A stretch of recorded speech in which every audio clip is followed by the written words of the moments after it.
Today, I'm driving an Alfa Romeo 145 Cloverleaf. Actually, my Alfa Romeo 145 Cloverleaf. I just want to say a big thank you to this video sponsor, Autodoc.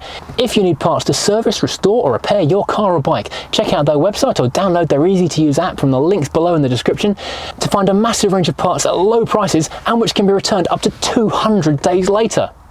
Right, now for the video. It occurred to me today, I've owned this Alfa 145 for almost 2 years and I've never actually done a proper review of an Alfa 145. So today, we're going to change that. In 1990, Alfa Romeo knew they needed to change their aging 33, which is a fantastic front-wheel drive, boxer engine powered, mid-size hatchback car, taking on things like the Golf and the Escort. And when the 145 was launched in 1994, they should have taken that market by storm. The Mark III Golf was arguably the worst Golf ever. It was bloated, it was slow and heavy, it was just a complete no-go. The Mark V Escort, I mean, really, they were in the dying days of the Escort at that point. Seriously, if you drove a Mark V against anything else back then, yeah, why would you buy that? The Mark III Astra, it was worthy but a little bit dull. I mean, it's probably a good contender but not exciting. Probably the best competition Alfa had for this thing was the Rover 200, believe it or not. That may seem dull and weird and old-fashioned now, but at the time Rover were the only other company doing anything vaguely innovative and exciting. So they kind of had the market to themselves. They should have taken the world by storm. Typically, being Alfa Romeo, they didn't. Now the obvious thing about an Alfa 145 is the styling. They call it beak-nosed, hook-nosed, all kinds of pointy words to describe this little pointy front end. It really does make it stand out from the crowd. It's actually one of Chris Bangle's designs, who went on to do the flame-edge BMWs, which were also kind of love or hate Marmite cars. Now the car took 4 years to develop. It started in 1990, launched in 1994, but during that period they realised they needed a 5-door hatch to replace the 33, which is also a 5-door hatch, and something maybe a little bit more conventional. So the 146 was dreamed up in 1992, at a time when it was considered normal and economically sensible to make 2 cars to fill the same category. So this is Alfa Romeo's 2-litre or 1970cc twin-spark engine, which makes 155 horsepower and 191 Newton-meters of torque, which I think is 141 foot-pounds of torque. The 145 was launched in 1994, the 146 came out a year later in 1995, and at launch all the cars came with boxer engines, 1.3, 1.6 and 1.7 for the Cloverleaf. But a year after launch, respectively for both models, so 95 and 96, the range toppers got the 2-litre twin-spark, which was faster, more efficient, more powerful. The reason it's called the twin spark is because it has got 8 spark plugs for a 4-cylinder engine. The idea being you get a more efficient burn, so more power from each little droplet of petrol as it goes into the motor. It's also twin cam with counter-rotating variator balancer shafts, and it has Alfa's version of VTEC in it as well, the valve timing variator. In many ways this is the spiritual and in some ways physical successor to the venerable and hallowed Alfa twin cam of the, well, 60s and 70s and 80s really. Well, when you climb into this amazingly spacious cabin, it really does strike you how much headroom and elbow room and everything room you've got in here. It just feels really open and airy, and even though this is black interior, black dash, even a dark headlining, it feels really light and airy. There are a couple of interesting design quirks which really strike you as you get into this car. First of all, unlike on the 146, these doors actually dip down at the front. You may have noticed it from exterior shots, the way that the window is deeper at the front, the idea being you've got better visibility of the mirror and more all-round vision. And it does make it feel, yeah, bigger and opener and airier. But if you look at a photo of an Alfa 146, I'll put one up here, you'll notice that it's more conventional. It's got the straight line all the way across from front to back. Also in the front, I think this is fairly unique. I don't think I've ever seen another car quite as dramatic as this. This huge cutaway in front of the passenger. It's really novel, it's really unusual. It feels a little bit weird when you sit in there at first. If you put a chair in the middle of a sports hall, you'll feel really awkward. And that's kind of how this feels at first. But then after you kind of get used to it, you think, wow, I've got a ton of room. I've got all of the knee room going. It's designed for practicality, for ease of entry and exit from the car. So it is designed purely for ergonomics. But it is a slightly odd way of looking at things. Anyway, Let's look around the interior of this 145 Cloverleaf. Well, first of all, I'm sitting on leather. This is a rare factory option, the Momo leather interior, leather seats front and rear, leather door cards. The rather striking diagonal pattern is a standard Alfa theme, but here done in leather, and it looks and feels really nice. One thing about Alfa Romeos is that they always use the best leather. You always feel like they've got one step above any of their rivals, even into the next category above in terms of quality and price when you feel their leather. This is 120,000 mile leather in, you know, not a massively expensive car, and it still feels beautiful 20 years on. Starting with these delightfully leather-clad doors. First of all, we have got a sturdy door handle. People think Alfas are fragile. This feels incredibly solid. Below that, you've got a double door pocket. There's a small one at the front, which is sort of deep at the back, not deep at all at the front, so anything you put in there will fly up under your feet when you brake hard, and a larger, deeper pocket behind it. They're both fairly narrow, but big enough for certainly for a mobile phone or a chocolate bar or your wallet, so good storage there. Above that, you've got really nice sort of chromy metal door handles with the central locking. On this car, it's just for the front doors. On the 146, it would be for the rear doors as well. And ahead of that, you've got your two electric front windows.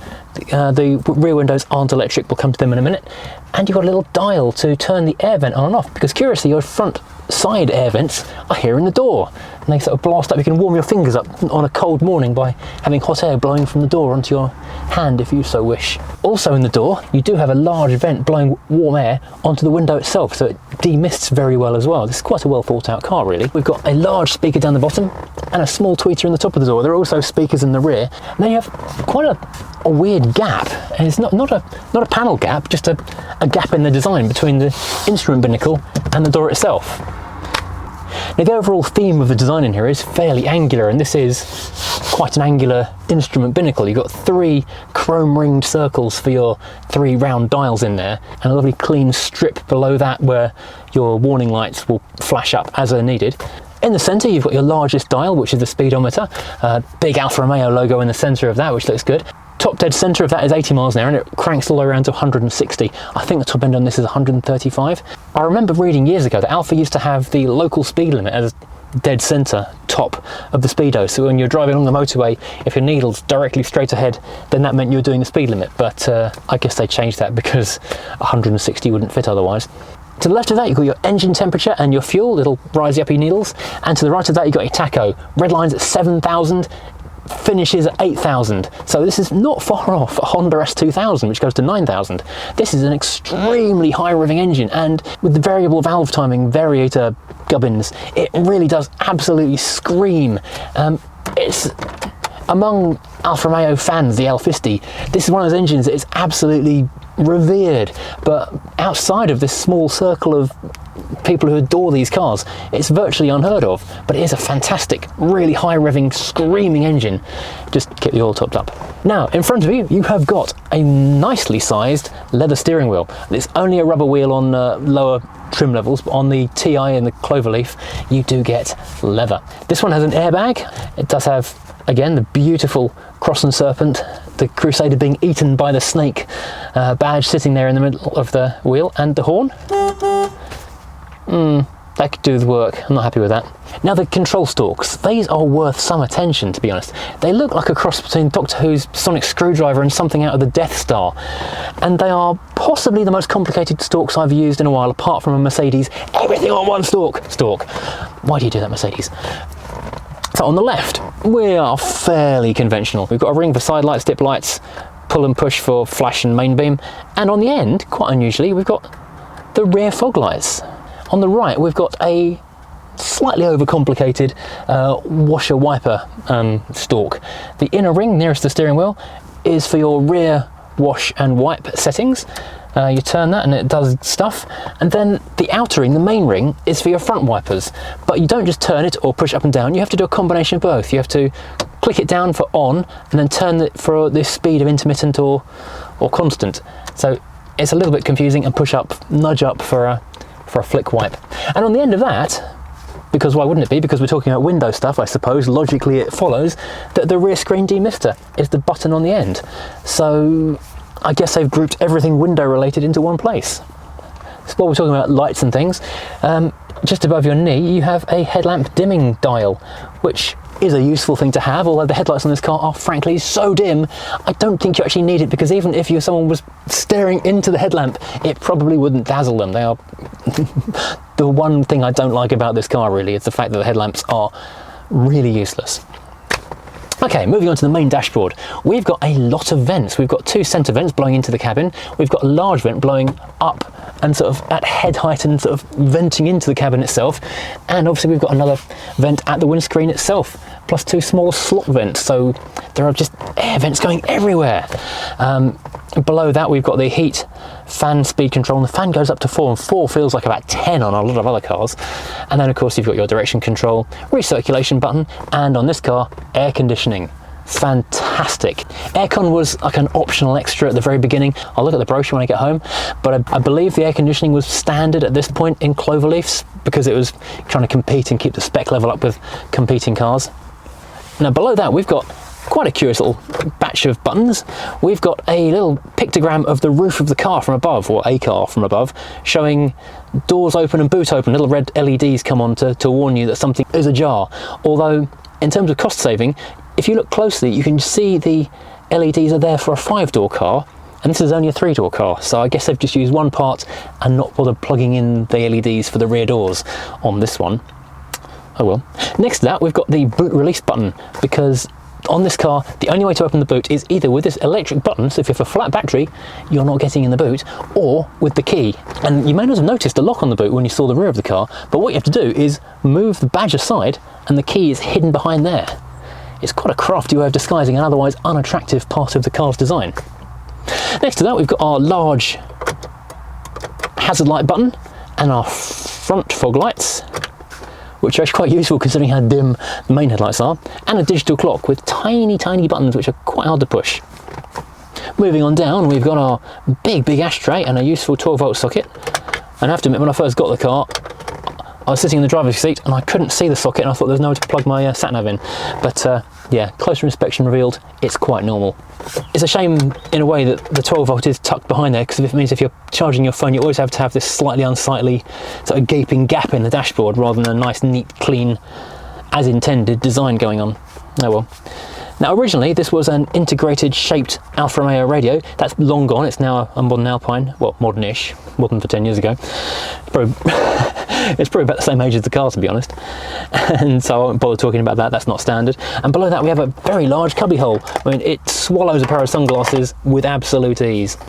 And moving back into this centre console, we've got this lovely half leather, half metal ball style Momo leather gear knob, which is an aftermarket accessory, I'll admit, but it is a Momo item, so you could have probably got it from a main dealer and had it fitted to go along with your Momo seats and your Momo steering wheel. And it does feel extremely nice in your hand, because this is a lovely gear change, and that just feels just perfect in the palm of your hand. Now behind that, very similar to a Fiat Tipo, I think you will notice, we've got our electric mirror controls, switch for left and right, and then a joystick for adjusting them. A tiny cubby for, well yesterday I discovered you could fit a half-eaten pack of wine gums in there. The full packet would fall out though. And you've got your plasticky, slightly out of place in terms of materials, because everything else is sort of leather or metal, and this is like a slightly cheaper feeling plastic handbrake going on there, and a blanked off panel, which I'm not sure what that's for. Maybe that's for rear electric windows if it was the 146. I think it must. Up here we do have sun visors, mirror for the passenger, little reading map light, and the main light for when you open the doors, and the Alfa alarm, which no longer works. Let's have a look in the back. Now, getting into the car, you just flip the switch obviously to roll the seat forward, but before I go into the back, let's just notice first of all we've got this rather nice Momo logo on the side of the headrest, because they are Momo leather seats, but also in the back of all 4 seats you've got this beautiful Alfa Romeo logo embossed in the leather. Now, I've got a feeling this may have been optional, but these are side airbags in the side of the seats at the front. Now, climbing into the rear, you've got quite a lot of room. It feels a little bit penned in where the B-post is. It's quite a thick B-post for safety and security, but you do have good headroom. Because the car is so boxy and square in the rear, the roofline doesn't drop down, kind of like a Volvo in that respect, so you've got lots of internal volume on this big, square, boxy interior. because the front passenger can move so far forward into that big space with the recessed dashboard, you've got a lot of space for your knees as a rear passenger as well. And you've got a few things going on here as well. It's a 3-seat rear, although it's a little bit cramped for the centre person with just a lap belt. You've got a small cubby hole in the centre of the dashboard, which doesn't fit in particularly well. I don't know if possibly there is anything else that could have been fitted in there for air vent or power point or something, I don't know.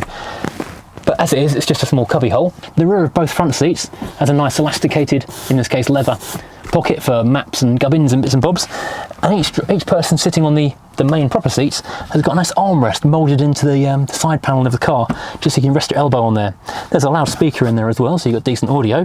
And below that, you've got a fairly good sized cubby hole for, you know, oddments and bits and pieces for your rear passengers. And on both sides of the car, there's a little ashtray. How sweet. And for additional comfort and ventilation, the rear windows do pop open. I say the rear windows, there's actually a third window behind this, which gives really good visibility out of the car, but the rear passenger window pops open on a hinge and latches shut again.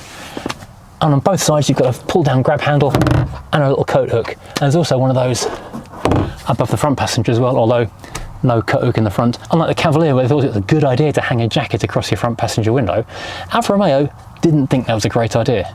Well done, Alfa. These seats are really comfortable, really supportive. They don't really feel like they've ever been sat in, and the leather is just marvellous. As well as your embossed Alfa Romeo logo, you do have a riseable headrest. Now, something to notice, how far back into the roofline this hinge actually goes, which means the boot opens up from quite a long way ahead of you. It means it's a really big opening space, so you put huge objects in here. Now, curiously, it's not a solid parcel load shelf, it's a weird kind of droopy fold back thing which velcros into place, but it's a good sized boot. It goes back quite a long way, and both the rear seats fold forward. It's a 60-40 split, so you can mix things up a bit. And it's got lash down points in all four corners, which you'll notice have been used to attach some lash down things to stop some stuff floating around the boot here. It's carpeted on the base and the sides, but just solid plastic against this side, and the back of the seats are just plain metal, which feels a little bit under premium, if I'm honest. There's a small red material tag which you can pull up, and there you will find the spare wheel, which is a space saver. Bizarrely, 2 sets of locking wheel nuts, which are not the same, and a nice Alfa Romeo TS for twin spark, which is their sort of logo font, toolkit. Just listen to this engine. This twin spark is a beautiful thing to hear. That little chirp as it starts, and then as it's idling, it's almost like it's singing a song. It's just a beautiful little melody of noise. And then you rev it, and it just becomes a little bit more harsh. And as speed picks up, it goes from harsh, it goes from a delicate little song to a harsh bark. And 0 to 60 on this car was 8.5 seconds when it was new, which was rapid in 1994. It's still not slow today, to be perfectly honest. In January 1997, all the Boxer engines were phased out. So after that point, you could only have a twin spark, be it a 1.4, a 1.6, a 1.8, or this, the top of the range 2 litre. And if you went for the 2 litre, you've also got an upgraded chassis. You've got discs all round, which I don't think the basic ones had.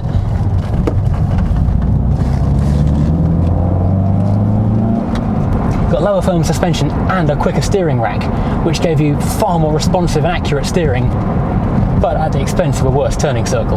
That quick steering rack is actually shared with the 155 and the GTV and the Spider, because the Tipo 930A platform is actually shared with the Spider and the GTV, the 916 shape. They all use the same floor pan underneath.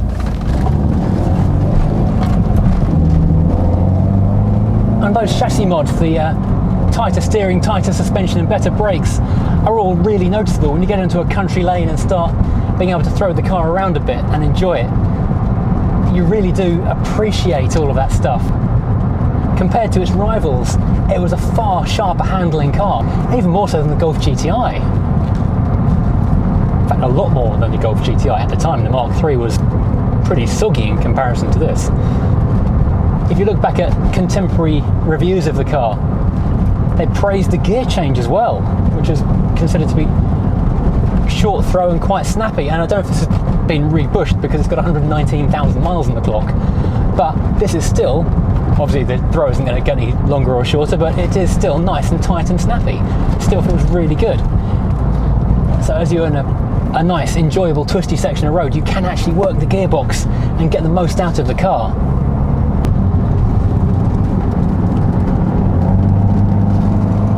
It's the kind of car you feel like you can actually steer it on the accelerator, even though it's front wheel drive.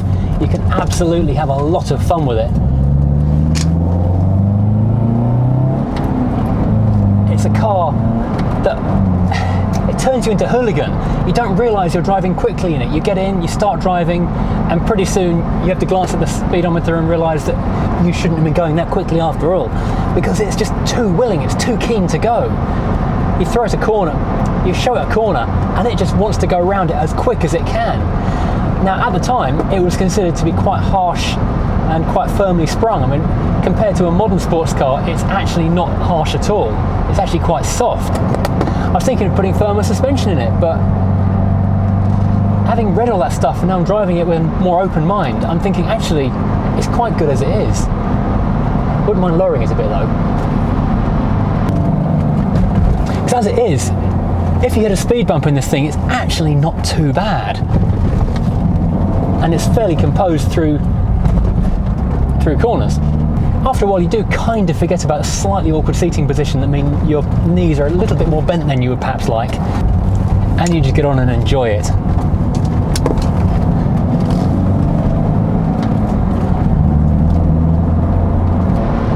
And every time you just blip the throttle, the sound of that engine, that twin spark just coming on cam, just 3,500 RPM or so, it just opens up and more rowdy, more raucous, lots more fun to listen to. Oh. Ooh, Sierra. There is something about this car, even though it's just a C-segment hatchback, that it just looks and feels cool. It's got an indefinable something that makes it special. And you look at it in a car park and it just really stands out from the crowd. It's just not a normal car. It's not an everyday run-of-the-mill. It's got a special something.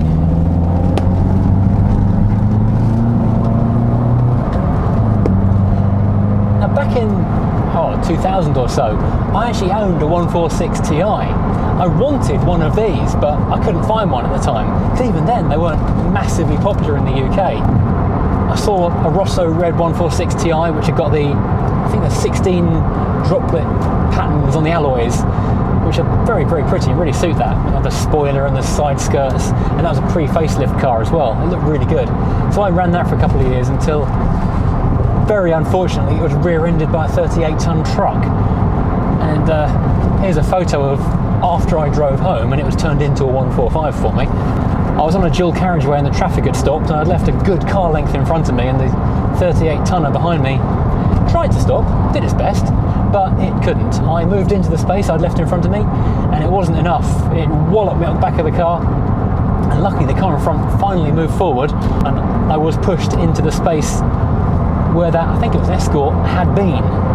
But yeah, that sadly was a write-off and I've wanted another one ever since.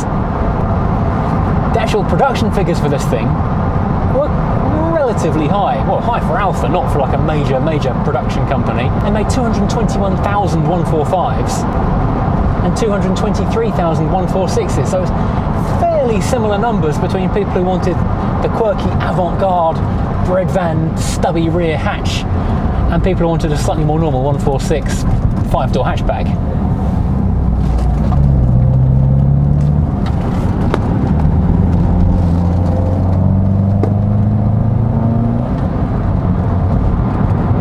And yet again, it makes you want to be a hooligan. You hit a roundabout, it's saying, drive me fast! Go round the corner quickly, yeah, go on. When the car originally came to market, as the pre-facelift version, it had square bumpers with black plastic central parts in it and square fog lamps. There was a mild interior facelift for left-hand drive cars in 1997, which didn't reach the right-hand drive market, and in 1999, just a year before production ended, they did an actual sort of facelift when they changed the bumpers to these much more rounded ones with body colour inserts, which are very tiny pencil thin things, and rounder fog lights.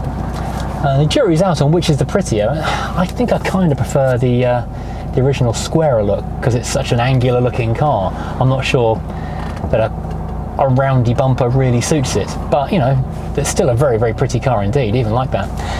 And the styling of this generation of Alfas actually went on to influence a lot of future ones.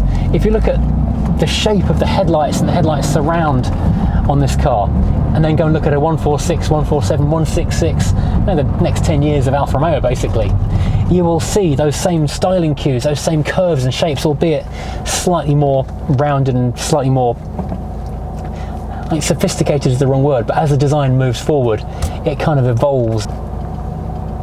Is that guy over my shoulder giving absolute evils? I kind of caught a glimpse at my corner of my eye. It looks like he's giving really dirty looks. I think he is. In terms of build and longevity, these are actually very well made cars. And the only problems really come about with age and, well, neglect, to be perfectly honest. There's a major issue with oil on these engines. The twin spark has always drunk oil. A litre every 1,000 miles is actually mentioned in the handbook. So you've always got to be really on top of that. And if you don't, it'll burn a hole in piston number 3 and the engine is pretty much toast at that point. This car did have that happen to a previous owner, and I've got a receipt for a £7,000 engine rebuild and crank regrind, and just a massive, about 3 times more than the car's worth, basically, at an Alfa specialist, which is why it runs and drives so nicely now. Other than that, you've got rust problems in the top of the front suspension struts, you've got rust in the front floor pans, and rust in the sills. But to be honest, any car which is 20 to 30 years old is also going to have rust in various places, so it's one of those things, and this car has had rust in all 3 of those places, and thankfully it's been fixed. This is one of the lucky ones, one of the survivors. Speaking of which, there aren't that many. Even though there were 220-odd thousand made, I think I said. Well, according to howmanyleft.co.uk, there are 84 Cloverleafs on the road, and 53 or 54 of all of the others of Alfa 145s on the road, which is a shockingly small number. It's like 137, did I just say? So I'm concentrating on driving, not on numbers. And the survival rate for 146s, even though they sold slightly higher, is even worse. There are just 48 TIs and 41 of all the other variants. So less than 90 146s in the UK on the road. Now, other Chris Bangle design cues that you might recognise around the car are things like the deep slash down the entire car, front to back, which is something similar to what he used in the Fiat Coupe with its little slashes over the wheels. And when he moved over to BMW and did the flame edge design, which I think started really with the 5 Series E60, there are lots of very, very sharp creases. I think basically a sharp crease is Chris Bangle's signature move. As daily retros go, it's a pretty easy car to own. All service parts are easily available, tyres aren't a weird size. The only thing that really could be a problem is trim parts. If you damage parts of the dashboard or some of the body panels, those may be a bit trickier to get hold of, as there aren't so many of these around, certainly not in scrap yards. But there are specialist breakers for them, so there is always hope.